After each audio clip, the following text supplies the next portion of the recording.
Hey guys, welcome back to my channel. তো দেখো, finally আমাদের মেয়ে জামাই চলে এসছে অষ্টমঙ্গলার জন্য। তো হাসতে না হাসতেই আমি ওকে জিজ্ঞাসা করলাম, কী রে এত তাড়াতাড়ি চলে আসলি? জামাই বলছে, হ্যাঁ আর কি করবে, তোর সইছে না যে, তাই চলে আসলো। তো তারপরে দেখো আমরা সবাই রেডি হয়ে বসেছিলাম অষ্টমঙ্গলের যে হচ্ছে মেন রিচুয়ালস থাকে সেটার জন্য। তো এরা দেখো বসে খুব হাসাহাসি করছে আমাদের মেয়ে আর আমাদের জামাইকে। আমি বললাম যে একটু ধুতিটা পরার কথা, কিন্তু আমাদের এখনকার হচ্ছে মডার্ন জামাই, তাই সে বলল না না ঠিক আছে, এমনি ঠিক আছে, আমি ধুতি আর পরবো না। তো আমি তাও ওকে অপশান দিয়েছিলাম যে তুমি এক কাজ করো, এই হাফ প্যান্টের উপরেই ধুতিটা জড়িয়ে নাও, কোনো ব্যাপার না, জাস্ট কিছুক্ষণের ব্যাপার, তারপরে হয়ে যাওয়ার পর, নিয়মটা হয়ে যাওয়ার পর তুমি খুলে ফেলো, কোনো অসুবিধা নেই।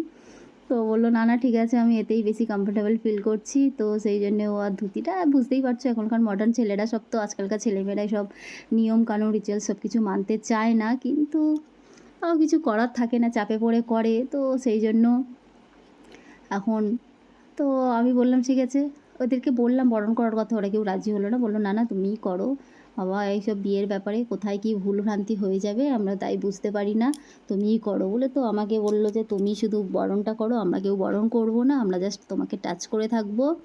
তো আমি প্রথমে বরণটাকে সেরে নিলাম, ওদেরকে বললাম যে তোমরা একটু বসো, আমি বরণটা করে নিচ্ছি, ঝাঁটোফাটো হয়ে যাবে, বেশিক্ষণ টাইম লাগবে না। ওরা নাইটি পরেছিল বলে তাই জাস্ট আমাকে পিছনে টাচ করে ধরে রেখেছিল। তারপর বরণটা কমপ্লিট হয়ে গেল, হয়ে যাওয়ার পর আমি বললাম যে নাও চলো, এবার হচ্ছে পালা একে অপরের হাতের এই সুতোটা খোলার। তো আমাদের মেয়ে এত ছটফটে, ও বলার সাথে সাথেই একদম সঙ্গে সঙ্গে হাত বাড়িয়ে দিল, যেন মনে হয় আমাদের জামাই দিকে একদম চ্যালেঞ্জ ছুড়ে দিল যে তুমি আমার হাতের সুতোটা দেখো, খুলতেই পারবে না। এমন করে ঠাকুরমশাই গিট দিয়েছে, তাছাড়া খুলে যাচ্ছিলো, আমিও এমনভাবে গিট দিয়ে ভালো করে ওটাকে বেঁধে রেখেছি, তুমি খুলতেই পারবে না। তো আমাদের জামাইও কম কিসের বলো, সেও চ্যালেঞ্জটা অ্যাকসেপ্ট করে নিল। তা বললো ঠিক আছে, দেখি পারি কি না, ট্রাই তো একবার করতে ক্ষতিটা কি। তো তাই আমি নয়নকে বললাম, কতক্ষণ বাবু আর দাঁড়িয়ে থাকবি, আমার পাশে বসে পড় চুপচাপ, দেখি এরা কতক্ষণে কি একে অপরের হাতেরটা খুলতে পারে। সারা রাত তো পড়ে রয়েছে, দেখি কতক্ষণে এরা খুলতে পারে। তো সেই জন্য আমরা সবাই মিলে বসে গেলাম। আর এদিকে পাখাটা চলছিল না, যেহেতু প্রদীপটা জ্বলছিল, যাতে না আমাদের গরম, যেহেতু প্রদীপটা যাতে না নিভে যায় তার জন্য। তো তারপরে যেই রিচুয়ালসটা হয়ে গেল, তো আমি বললাম এবার পাখাটা চালিয়ে দিয়ে, প্রচণ্ড গরম পড়েছে, ওরা ততক্ষণ এটা খোলাখুলি করুক আর আমরা একটু পাখার হাওয়া খেয়ে নিই, আর দু চোখ ভরে ওদের দুজনকে দেখি নতুন মেয়ে জামাই কী খুনসুটি করছে। তো ওরা দেখো ওটা খোলার চেষ্টা করছে, জামাই ভাবছে যে কী করে খুলবো, মেয়েও বলে দিচ্ছে এই দিক থেকে এইটা করো, খোলো। অ্যাকচুয়ালি আমাদের বাঙালিদের মধ্যে এত রকম নিয়মকানুন, বাঙালি বলা ভুল হচ্ছে, আমাদের হিন্দুদের এত নিয়মকানুন কি বলবো, এত নিয়মকানুন মাঝে মাঝে ভাবি কে যে এই নিয়মগুলো তৈরি করেছিল। অবশ্য মানুষই করেছে, আবার একদিকে এটাও ভাবি যে এই নিয়মকানুনগুলো ছিল বলেই বোধহয় আমরা ছেলের বাড়ির বা মেয়ের বাড়ির আত্মীয় স্বজনরা একটু মজা করতে পারি সেগুলোকে ঘিরে, তাই না?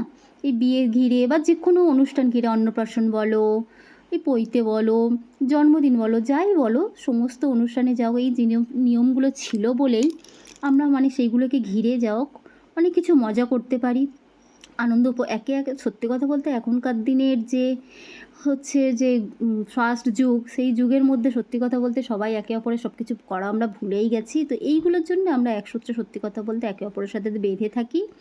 তো তারপর এদিকে আমাদের ছেলেও মেয়ের হাতেরটা খুলে ফেলেছে, ঝাটাবাট, কোনো অসুবিধা হয়নি। তো তারপর আমি ওদেরকে বললাম জোরের এইটা খোলার জন্য, কিন্তু ওরা বললো না না বাবা তুমি খোলো, বিয়ের ব্যাপার কোথায় কি হয়ে যাবে, তুমি খোলো, আমাদের খুব ভয় করে, তুমি বড়, তুমিই খোলো, তুমি সব কিছু জানো, তো তুমিই খোলো।